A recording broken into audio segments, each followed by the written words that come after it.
obra está entregue, documentos assinados. Depois, o que nós vemos muitas vezes é que muitas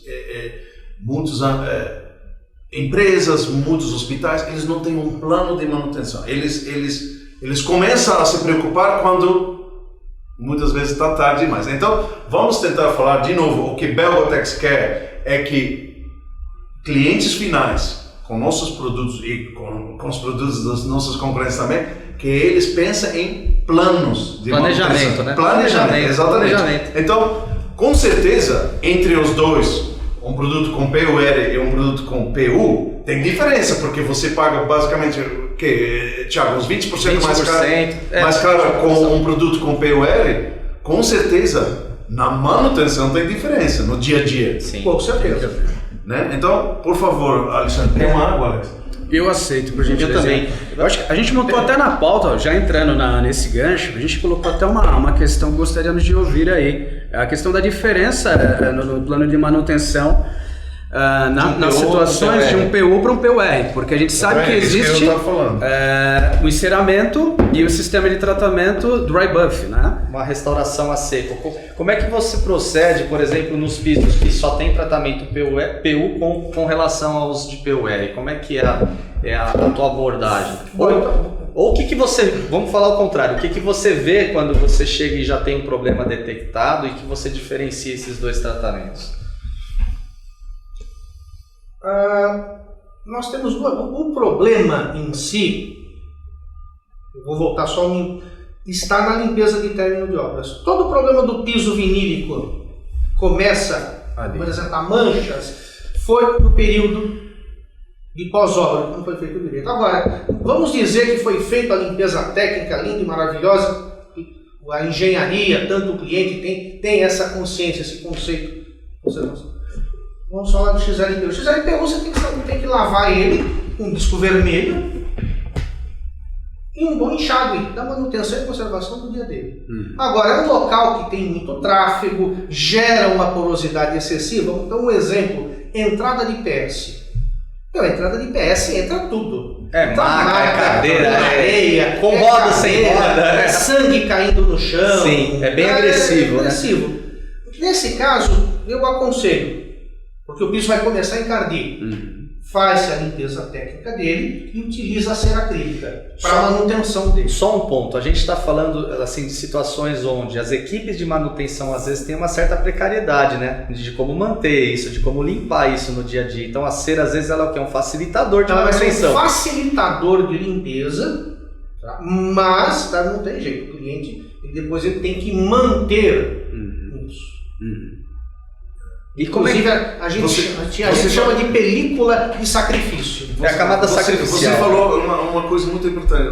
Entra de tudo, mas o que muitos projetos também não têm é aquela barreira de entrar para parar. A barreira de contenção. A barreira de contenção. O famoso capacho. Exatamente.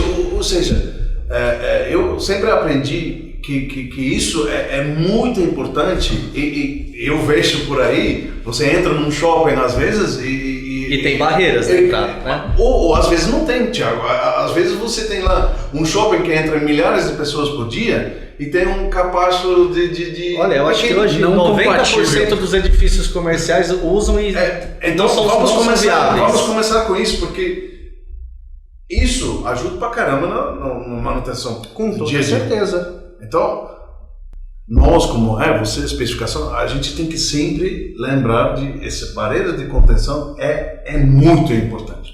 Aí, depois, a manutenção é diária, é 2 vezes por dia, a gente está falando de PU. Esses tem que ser feito por uma empresa especializada ou os próprios hospitais eles têm equipes próprias? Como os hospitais têm equipes próprias.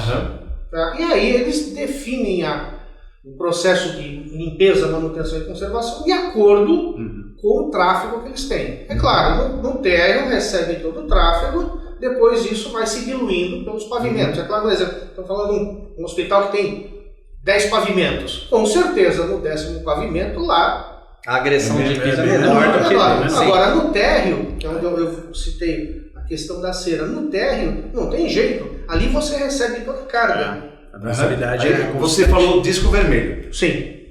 Existem discos vermelhos diferentes, como você estava explicando aqui do disco verde? Tem discos vermelhos diferentes? Sim, tem que ter cuidado com isso também. Tem que ter então. cuidado com isso também. Eu peço licença. Ou seja, é padrão, mas não é, né? Pela cor você acha o vermelho padrão, mas vermelho, não é. né? Esses daqui são 2 discos vermelhos. Vocês vão ver a diferença de abrasividade. São produtos importados ou nacionais? Olha, até onde eu tenho conhecimento, na verdade se compra as bobinas, se importa as bobinas, e aqui é feito o processo de cortar, como também das próprias fibras verdes. Então, qual a classificação de uso no caso aqui, Alexandre? Porque eu vejo 4 discos vermelhos, certo? Exatamente. Qual que é o correto? O correto para o que é especificado no manual de manutenção e conservação é o disco vermelho, o Red Buffer, tá? Que é o Rubina 3M. Tá. Então a 3M é uma referência. É uma referência. Por quê? Tem aqui? Tem. Esses daqui. Esse aqui de baixo. E esse também do 440. Esse aí daqui de gosto. baixo, pode ver que é o Red Buffer. Esse daqui eu trouxe que ele é já... Esse daqui já foi usado. Tá. Mas vocês vejam que a consistência dele não está diferente. E na composição dele, tem uma diferença de materiais que propicia na lavagem e também dá uma restaurada no brilho do produto. Então, o XLPU, então você tem instalado o XLPU. Nas áreas de maior tráfego, não tem jeito, você tem um desgaste muito grande. Às vezes eu falo para o cliente, olha, pode ser um piso de vidro, de diamante, não adianta, contra grãos de areia, nada resiste, vai desgastar. Então, esse vai remover esses grãos de... Não remova os grãos de... Sujidade? Sim, ele remove os grãos e, vamos dizer, ajuda a... Isso, mas ele não fecha a porosidade do XLPU. Não, mas isso depois a gente vai falar sobre... Ou seja, barreira de contenção... Depois, isso diariamente, semanalmente? Aí foi para você, tudo depende do tipo de tráfego. Aí o plano de manutenção que o cliente tem, seja mão de obra própria ou mão de obra terceirizada. Vamos pegar algum exemplo assim que você já tenha visto na prática, de uma área muito agressiva. Olha, a gente está falando aqui de limpeza mecanizada. Ela é semanal, diária, ou eu acredito que é mais manual por mop e semanal dependendo da intenção? A manutenção sempre é por mop.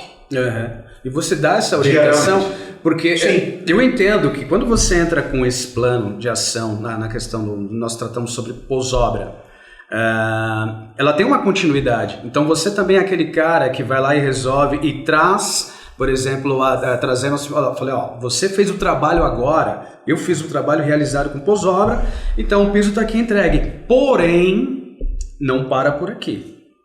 Você tem aí o produto ainda sendo utilizado. Você dá essas orientações, por exemplo, para uma limpeza diária?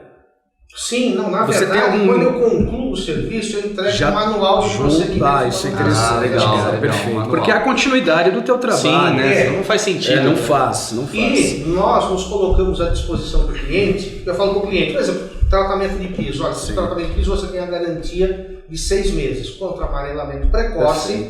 A cera se desprender do piso. É a garantia básica, você tem 6 meses. Mas 6 meses em um dia ou daqui a um ano, as dúvidas que você tenha, você liga. Se eu puder resolver por telefone, excelente, economiza o seu tempo e o meu. Senão eu vou pessoalmente. Então o cliente, ele tem a segurança que a qualquer momento que ele tenha alguma dúvida técnica, ele pode entrar em contato. Então nós não estamos interessados no valor financeiro, nós estamos interessados primeiro na satisfação do cliente no médio e longo, imediatamente, médio e longo prazo. Sim. Eu quero voltar na sequência. Vamos lá. Ou seja, você entregou a obra, já falamos isso. Aí depois, entregou a obra, nós falamos de MOP diariamente. Ou nós estamos falando do XLPU. Então, cera ainda não entrou. Ou já bota a cera a partir do primeiro dia? Eu não aconselho. Ok, então... Porque, na minha experiência, tá, ele tem uma boa capa de Ok. tráfego. Como eu falei, a resina de poliuretano é uma das mais resistentes do mercado. Agora, vou instalar o XLPU num local de alto tráfego que o pessoal vem de uma área da fábrica, Ryzen. Vou citar a Ryzen, já que eu fiz algumas restaurações de piso. Sim. A Ryzen é paralelepípedo e areia, O atrito e resíduo o tempo inteiro. o tempo inteiro. Então, Ou seja, cera desde o primeiro dia. desde o primeiro dia. Porque Ou seja, vai facilitar. Mas vamos dizer, em condições normais, não é cera, vamos, mop, depois disco vermelho. disco vermelho para, Isso. vamos dizer, semanalmente, isso depende um pouquinho do tráfego, mas depois nós vamos para a cera, certo? Em princípio.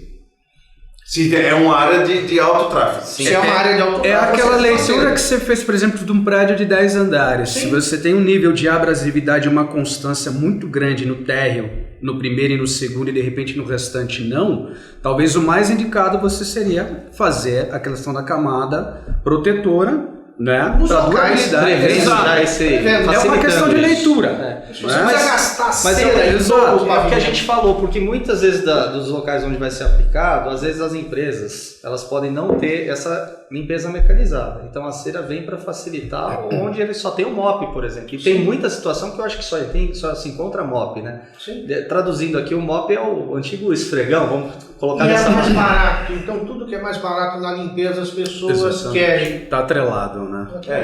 O povo especializado não precisa. Você não tem que fazer um treinamento Do que é, né? Agora, fazer quando você tem a cera já aplicada desde o primeiro dia, né, nessas áreas de fluxo intenso, quando entra com as limpezas mecanizadas e o disco abrasivo, isso vai interferir em alguma coisa nessa cera ou de maneira alguma? Não, vai interferir. Depois você tem que fazer recamada. Porque dependendo... Mas na limpeza mecanizada precisa depois reaplicar? Se você utilizar o disco vermelho, não.